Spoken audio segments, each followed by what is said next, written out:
Integral as the limit of a sum എന്ന ടോപ്പിക്കിൽ നിന്നുമാണ് അടുത്ത 14th ക്വസ്റ്റ്യൻ ചോദിച്ചിരിക്കുന്നത്. എന്തായാലും നമുക്ക് ക്വസ്റ്റ്യൻ നോക്കാം.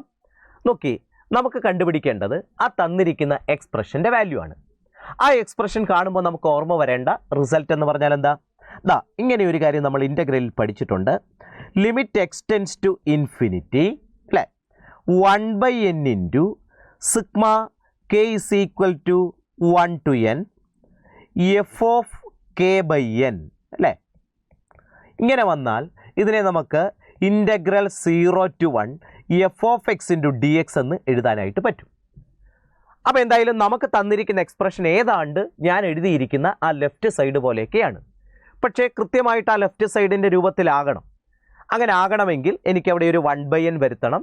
അതുപോലെ തന്നെ ബാക്കിയുള്ളതിനെയൊക്കെ k/n രൂപത്തിലൊക്കെ ആക്കണം. ശരിയല്ലേ? അപ്പോൾ എന്തായാലും നമുക്കതൊന്ന് ശ്രമിച്ച് നോക്കാം. അപ്പം ഞാൻ തന്നിരിക്കുന്ന എക്സ്പ്രഷൻ ഇങ്ങോട്ട് എടുക്കുന്നു. ഇതാണല്ലോ നമുക്ക് തന്നിരിക്കുന്ന എക്സ്പ്രഷൻ. ആ എക്സ്പ്രഷൻ എടുത്താൽ limit n tends to infinity. ഇനി നോക്കി, എനിക്കിവിടെ ഒരു 1/n കിട്ടണം സിഗ്മയ്ക്ക് മുൻപ്. അപ്പം ഞാൻ എന്ത് ചെയ്യുന്നു? ഒരു 1/n അങ്ങ് കൊടുത്തു. Sigma k is equal to 1 to n. പക്ഷേ ആ കൊടുത്ത 1/n എന്ന് പറയുന്നത് ന്യൂമറേറ്ററിൽ അഡ്ജസ്റ്റ് ചെയ്തേ പറ്റുള്ളൂ, അല്ലെങ്കിൽ വാല്യൂ മാറിപ്പോകില്ലേ? അപ്പം ഞാൻ ആ ന്യൂമറേറ്ററിലെ n³ കൂടെ ഒരു n കൂടെ ചേർത്തു, n⁴ ആക്കി. n² + k² into n² + 3k² എന്ന് വന്നു. കണ്ടോ? Which is equal to limit n tends to infinity 1/n into sigma k is equal to 1 to n 1 divided by n² + k² divided by n² into n² + 3k² divided by n² എന്ന് എഴുതി. കണ്ടോ? അപ്പം ന്യൂമറേറ്ററിനെയും ഡിനോമിനേറ്ററിനെയും ഞാനൊരു n⁴ കൊണ്ടൊന്ന് divide ചെയ്തതേ ഉള്ളൂ. അപ്പം ന്യൂമറേറ്ററിനെ n⁴ കൊണ്ട് divide ചെയ്താൽ 1 ആകില്ലേ ന്യൂമറേറ്റർ? ഡിനോമിനേറ്ററിനെ ഞാൻ എന്ത് ചെയ്തെന്നറിയാമോ?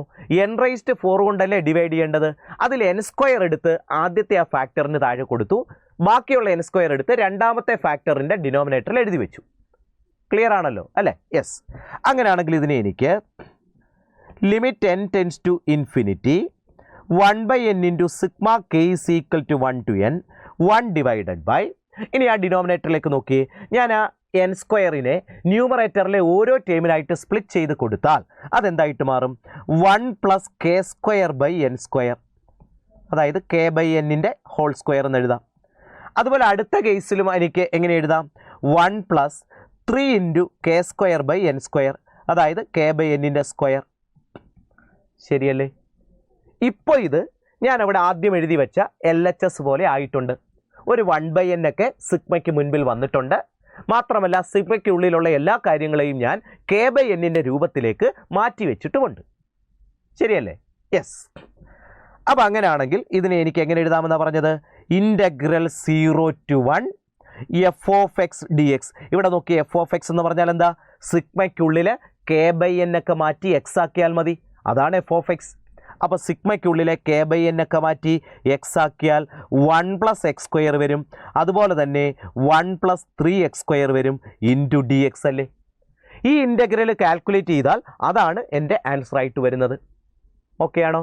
അപ്പോൾ നമുക്ക് ഈ ഇൻ്റഗ്രൽ ഒന്ന് കാൽക്കുലേറ്റ് ചെയ്യാൻ ശ്രമിച്ച് നോക്കാം. ദിസ് ഈസ് ഈക്വൽ ടു, ഞാനൊരു കാര്യം ചെയ്യട്ടെ, ആ രണ്ടാമത്തെ ഫാക്ടർ ഉണ്ടല്ലോ ഡിനോമിനേറ്ററിൽ 1 + 3x², അതിൽ നിന്ന് x² കൂടെ വന്നിരിക്കുന്ന 3a കോമൺ ആയിട്ട് പുറത്തേക്ക് മാറ്റിയാലോ? അപ്പോൾ ഡിനോമിനേറ്ററിൽ നിന്നും ആ 3a ഞാൻ പുറത്തേക്ക് മാറ്റിയാൽ ഒരു 1/3 അല്ലേ പുറത്ത് കാണുക? 0 to 1. പിന്നെ ഡിനോമിനേറ്റർ എന്താകും? ആദ്യത്തത് 1 + x² അഥവാ x² + 1 തന്നെ അല്ലേ? 1 + x² എന്ന് ഇട്ടേക്കാം. അടുത്തത് എന്തായിട്ട് മാറും? അടുത്തത് ഒരു 3 നമ്മൾ കോമൺ ആയിട്ട് മാറ്റിയപ്പോൾ 1ൽ നിന്ന് 3 മാറിയാൽ 1/3 ആകത്തില്ലേ? പ്ലസ് x² എന്നാകും ഇൻറ്റു dx. ഇതിനെ ഇൻ്റഗ്രേറ്റ് ചെയ്യാനായിട്ട് ഞാൻ ആ എക്സ്പ്രഷനെ പാർഷ്യൽ ഫ്രാക്ഷൻ്റെ രൂപത്തിലേക്ക് മാറ്റുന്നു. അപ്പോൾ അതിനെ പാർഷ്യൽ ഫ്രാക്ഷൻ ആക്കാൻ ഡയറക്റ്റ് ആയിട്ട് തന്നെ ഞാൻ എഴുതാൻ പോകുന്നു. 1/1/3 + x² മൈനസ് 1/1 + x², ഇങ്ങനെ സ്പ്ലിറ്റ് ചെയ്ത് എഴുതി. പക്ഷേ ഇങ്ങനെ ഞാൻ സ്പ്ലിറ്റ് ചെയ്ത് എഴുതി കഴിഞ്ഞാൽ ഇതൊന്ന് കാൽക്കുലേറ്റ് ചെയ്താൽ നിങ്ങൾക്ക് ന്യൂമറേറ്റർ വരിക 2/3 ആണെന്ന് കാണാൻ പറ്റും. ക്രോസ് മൾട്ടിപ്ലൈ ചെയ്ത് എഴുതിയാൽ 1 plus x square minus of 1/3 plus x square അല്ലേ ന്യൂമറേറ്റർ വരിക. ഡിനോമിനേറ്റർ അതിൻ്റെ രണ്ടിൻ്റെ പ്രോഡക്റ്റ് തന്നെ വരും. പക്ഷേ ന്യൂമറേറ്റർ കാൽക്കുലേറ്റ് ചെയ്താൽ 1 മൈനസ് 1/3 2/3 അല്ലേ വരുന്നത്. പക്ഷേ ശരിക്കും ന്യൂമറേറ്റർ 1 അല്ല വരാൻ പറ്റുള്ളൂ അല്ലേ. അപ്പോൾ ഇവിടെ നമുക്ക് എക്സ്ട്രാ ഒരു 2/3 ന്യൂമറേറ്ററിൽ വന്നു. അപ്പോൾ അത് കോമ്പൻസേറ്റ് ചെയ്യാനായിട്ട് നമുക്ക് ഒരു 3/2 മൾട്ടിപ്ലൈ ചെയ്ത് ചേർക്കാം. 3/2 മൾട്ടിപ്ലൈ ചെയ്ത് ചേർത്താൽ അല്ലെങ്കിൽ 2/3 കൊണ്ട് ഡിവൈഡ് ചെയ്ത് കഴിഞ്ഞാൽ നമുക്കത് കോമ്പൻസേറ്റ് ചെയ്യാം. മനസ്സിലായി എന്ന് വിചാരിക്കുന്നു. ഇതിങ്ങനെ ഡയറക്റ്റ് ആയിട്ട് ചെയ്യാൻ കഴിയില്ലെങ്കിൽ നിങ്ങൾ എ ഡിവൈഡഡ് ബൈ ആദ്യത്തെ factor plus b divided by രണ്ടാമത്തെ ഫാക്ടർ ഇങ്ങനെ എഴുതി പാർഷ്യൽ ഫ്രാക്ഷൻ്റെ ടെക്നിക്ക് യൂസ് ചെയ്താൽ മതിയാകും. ഞാനിവിടെ ഡയറക്റ്റ് ആയിട്ട് തന്നെ അത് ചെയ്തിരിക്കുകയാണ്, എഴുതിയിരിക്കുകയാണ്. ഞാനിവിടെ എന്താ ചെയ്തത്, 1 ഒരു ഫാക്ടർ മൈനസ് 1 രണ്ടാമത്തെ ഫാക്ടർ എന്നങ്ങ് എഴുതി. അങ്ങനെ എഴുതിയിട്ടൊന്ന് കാൽക്കുലേറ്റ് ചെയ്തപ്പോൾ എനിക്ക് ഡിനോമിനേറ്റർ ഓക്കെ, പക്ഷേ ന്യൂമറേറ്റർ 1 അല്ല കിട്ടുന്നത് 2/3. അപ്പോൾ അതുകൊണ്ട് ആ 2/3 ഞാൻ ഡിവൈഡ് ചെയ്ത് കളയണം. അങ്ങനെ 2/3 ഡിവൈഡ് ചെയ്തതാണ് ഇൻറ്റു 3/2 കൊടുത്തിരിക്കുന്നത് അല്ലേ. അപ്പോൾ ഇത് 3 ഒക്കെ ക്യാൻസൽ ചെയ്താൽ 1/2 ഇൻറ്റു, ഇനി നമുക്ക് ഇൻ്റഗ്രേറ്റ് ചെയ്താലോ. ആദ്യത്തെ ഇൻ്റഗ്രൽ എന്താ പറ്റുക, 1/x² പ്ലസ് a സ്ക്വയർ എന്നുള്ള മോഡലല്ലേ. എ ആയിട്ട് 1/√3 ആണ്. 1/x² പ്ലസ് a സ്ക്വയർ ആണെങ്കിൽ നമുക്ക് എന്താ കിട്ടുക, 1/a. അപ്പോൾ 1/a എന്ന് പറഞ്ഞാൽ 1/1/√3, അത് തിരിച്ച് √3 ആകത്തില്ലേ. Tan inverse x/a. അപ്പോൾ ഇവിടെ x/1/√3 അത് തിരിച്ച് √3x ആകും. അതുപോലെ അടുത്തത് 1/1 പ്ലസ് എക്സ് സ്ക്വയർ ആണ്, ടാൻ ഇൻവേഴ്സ് x ആണ്. ഓവർ ദ ലിമിറ്റ് 0 to 1 അല്ലേ മക്കളെ വരിക അല്ലേ, which is equal to 1/2 into, ഇനി നമുക്ക് അപ്പർ ലിമിറ്റ് ഒക്കെ ഒന്ന് സബ്സ്റ്റിറ്റ്യൂട്ട് ചെയ്യാം.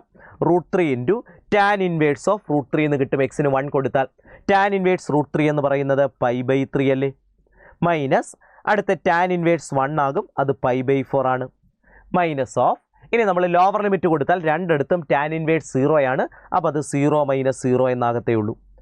അപ്പോൾ ഇത് നമുക്ക് 1/2 അകത്തേക്ക് മൾട്ടിപ്ലൈ ചെയ്താൽ √3 π/6 എന്ന് കിട്ടും, മൈനസ് അല്ലേ π/8 എന്ന് കിട്ടും. കണ്ടോ. അപ്പോൾ നമുക്കിതിനെ ഒന്നുകൂടി സിംപ്ലിഫൈ ചെയ്ത് വെക്കാം. ഒന്നുകൂടി സിംപ്ലിഫൈ ചെയ്യുമ്പോൾ LCM ഒക്കെ ഒന്ന് എടുത്താലോ.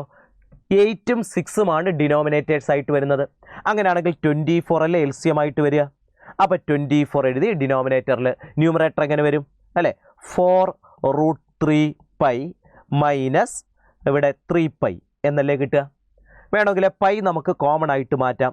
പൈ കോമൺ ആയിട്ട് മാറ്റിക്കഴിഞ്ഞാൽ അല്ലേ, പൈ ഞാൻ കോമൺ ആയിട്ട് എടുത്തു കഴിഞ്ഞാൽ 4√3 minus 3 into pi divided by 24. അപ്പോൾ ഇതാണ് ശരിക്കും നമ്മുടെ ആൻസർ. പക്ഷേ അൺഫോർച്ചുനേറ്റ്ലി ഇങ്ങനെ തന്നെയല്ല ഓപ്ഷൻസിലൊന്നും വന്നിരിക്കുന്നത്. അപ്പോൾ നമുക്ക് ഈ എക്സ്പ്രഷനെ ഓപ്ഷൻസിലുള്ള ഒരു നമ്പറിൻ്റെ രൂപത്തിലേക്ക് മാറ്റണ്ടേ. അതിന് ഞാനൊരു കാര്യം ചെയ്താലോ, ഈ ഓപ്ഷൻസിലൊക്കെ ഈ 4√3 - 3 രൂപത്തിലുള്ളതൊക്കെ ഡിനോമിനേറ്ററിലല്ലേ വന്നിരിക്കുന്നത് മിക്കതിലും അല്ലേ. അപ്പോൾ അത് ഡിനോമിനേറ്ററിലേക്ക് കൊണ്ടുപോകാനായിട്ട് ഞാൻ ന്യൂമറേറ്ററിനെയും ഡിനോമിനേറ്ററിനെയും ഒരു 4√3 + 3 കൊണ്ട് മൾട്ടിപ്ലൈ ചെയ്യുന്നു. ന്യൂമറേറ്ററിനെ മൾട്ടിപ്ലൈ ചെയ്തു, ഇതുപോലെ ഡിനോമിനേറ്ററിനെയും 4√3 + 3 കൊണ്ട് മൾട്ടിപ്ലൈ ചെയ്തു. അപ്പോൾ ന്യൂമറേറ്റർ നോക്കിയേ, a+b into a - b form ആയില്ലേ, a² - b² ആകും. എത്ര a² - b², 4√3യുടെ സ്ക്വയർ എടുത്തു കഴിഞ്ഞാൽ 48 കിട്ടും, മൈനസ് 3യുടെ സ്ക്വയർ എടുത്താൽ 9 കിട്ടും, ശരിയല്ലേ. അപ്പോൾ അത് 48 - 9 39 അല്ലേ വരിക. അപ്പോൾ 39 പൈ ഉണ്ട്, ഡിനോമിനേറ്ററിൽ 24 ഇൻറ്റു 4√3 + 3 ഉണ്ട്. ഈ 39ഉം 24ഉം നമുക്ക് ക്യാൻസൽ ചെയ്ത് കളയാം അല്ലേ. എത്ര കൊണ്ടാണ് ക്യാൻസൽ ചെയ്യാൻ പറ്റുക, 3 കൊണ്ട് ക്യാൻസൽ ചെയ്യാം. 3 കൊണ്ട് ക്യാൻസൽ ചെയ്താൽ 13 പൈ ഡിവൈഡഡ് ബൈ 8 ഇൻറ്റു 4√3 + 3 എന്നല്ലേ കിട്ടുന്നത്. അങ്ങനെ വന്നിരിക്കുന്നത് ഓപ്ഷൻ 2 ആണെന്നല്ലേ നിങ്ങൾക്ക് കാണാൻ പറ്റുക. സോ ഓപ്ഷൻ 2 ആണ് കറക്റ്റ് ആൻസർ ആയിട്ട് വരുന്നത്. ഓക്കെ അല്ലേ മക്കളെ.